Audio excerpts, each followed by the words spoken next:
मारूफ footballer car हादसे में जान की बाजी हार गए। लिवरपूल और पुर्तगाल के मारूफ फॉरवर्ड फुटबॉलर डियोगो जोता कार हादसे में इंतकाल कर गए। वो क्रिस्टियानो रोनाल्डो के पुर्तगाल टीम के साथी भी थे। यह हादसा आइस 52 मोटरवे पर स्पेन के जामोरा सूबे में पेश आया, जहां वो अपने भाई आंद्रे सिल्वा के साथ सफर कर रहे थे।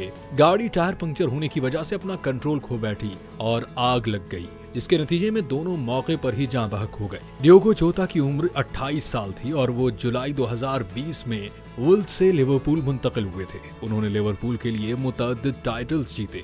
उन्होंने 22 जून 2025 को अपनी पार्टनर रूथ कार्डोसो से शादी की थी और उनके 3 बच्चे भी हैं। वाज़ेह रहे कि डियोगो जोता 2020 में वुल्व्स को खैरबाद कह देने के बाद 41 मिलियन पाउंड मुआवजे के साथ लिवरपूल में शामिल हुए थे।